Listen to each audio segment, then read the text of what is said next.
शांति। आज 19 फरवरी 2026 self progress के लिए 3 मेन पॉइंट्स। पॉइंट नंबर 1 है, जो भी अंदर में कांटे हैं उनकी जांच कर निकालना है। हम सभी एक बहुत लंबी यात्रा तय करके आए हैं। ऐसी यात्रा जो सिर्फ इस बर्थ तक सीमित नहीं है, जो ऐसे 84 बर्थ्स की यात्रा है। इतनी लंबी यात्रा में अनेक तरह के प्रभाव, परिस्थितियां, सर्कमस्टांसेस, सभी का प्रभाव आत्मा पर पड़ा और इसके कारण कई तरह के कांटे भी आत्मा पर लग गए। और इसीलिए जब हम सोल कॉन्शियस होते हैं, जब हम इस यात्रा को समझते हैं, तो ईगो की समाप्ति होती है।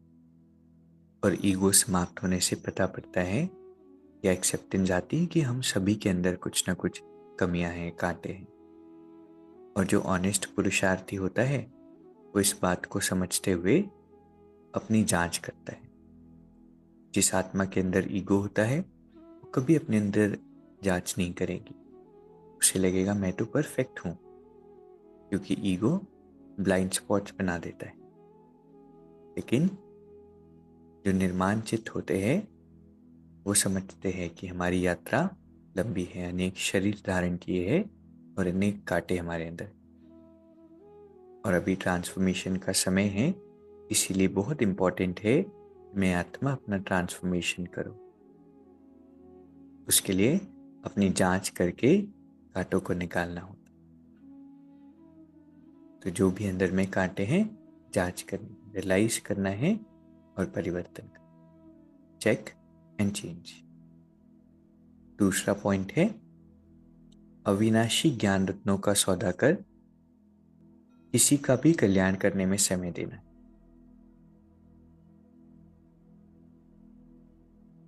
जो बाबा के मुरली से रोज हम पॉइंट सुनते हैं, सबसे पहले तो उसका चर्निंग।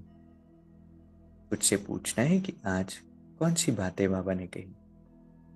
जब वो बातें चर्न करते रहेंगे तो नेचुरली वो बात औरों के आगे भी निकलेगी। जैसे कोई बात चल रही है, कोई परिस्थिति मन पर प्रभाव डाल रही है, तो न चाहते भी औरों को बता देते हैं, डिस्कस करते हैं उसके बारे में। ऐसे ही जब ज्ञान की चर्निंग होगी तो नेचुरली सभी से ज्ञान की बातें करेंगे, अविनाशी ज्ञान रत्नों का सौदा करेंगे। और बहुत इंपॉर्टेंट है कि किसी का भी कल्याण करने में समय देना। इतना बिजी नहीं हम हो जाएं कि हमारे पास किसी की मदद करने के लिए, उनकी दो बातें सुनने के लिए समय ही ना।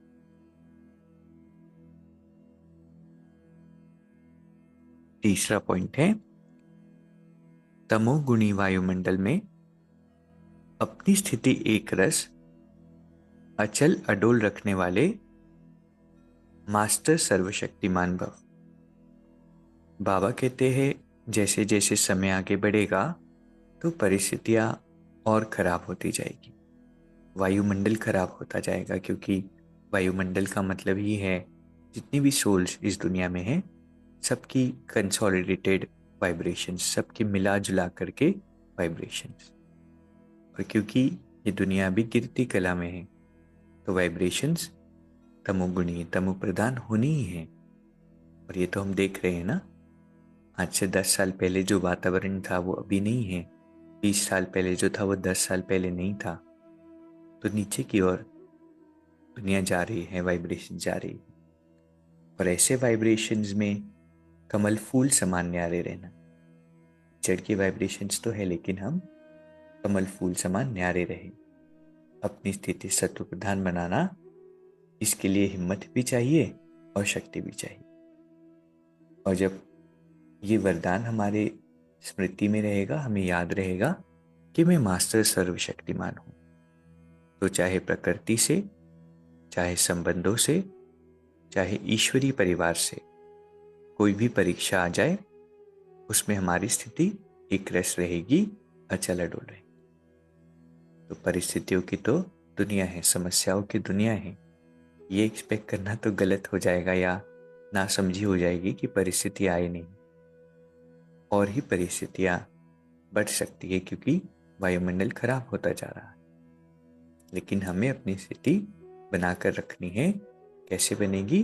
जब इस वरदान की स्मृति होगी कि मैं मास्टर सर्वशक्तिमान। तो आज सारा दिन भले ही कोई भी बात आए, हमें इस सीट से हिलना नहीं है कि मैं मास्टर सर्वशक्तिमान। तो आज की 3 सुंदर शिक्षाएं हैं। पहला, जो भी अंदर में कांटे हैं सबसे पहले तो एक्सेप्ट करना है। दूसरा, संगम युग की स्मृति से कि ये वर्ल्ड ट्रांसफॉर्मेशन का समय है, इस स्मृति से उन कांटों को चेंज करना, निकालना है। दूसरा पॉइंट है अविनाशी ज्ञान रत्नों का सौदा करना, किसी का भी कल्याण हो इसके लिए समय देना है। तीसरा, दिन प्रतिदिन वायुमंडल खराब होता जाएगा, तमो प्रधान होता जाएगा, लेकिन हमें मास्टर सर्वशक्तिमान की स्मृति से एक रस और अचल अडोल स्थिति बनाकर रखना। अभी 1 मिनट हम मेडिटेट करेंगे। मैं एक शक्तिशाली आत्मा हूं, परमात्मा की श्रेष्ठ संतान। भगवान की याद से मैं आत्मा सेल्फ रिफ्लेक्ट कर रही हूं। एक एक कमी को रियलाइज कर परमात्मा की शक्तिशाली किरणों से और अपनी इन शक्तियों से कांटों को निकाल रही हूं।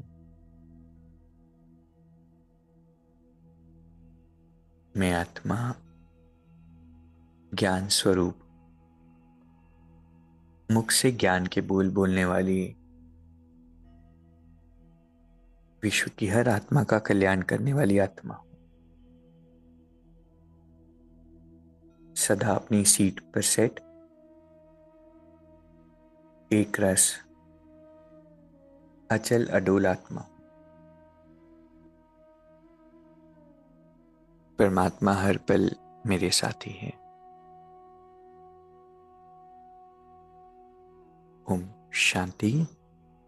शुक्रिया, शुक्रिया।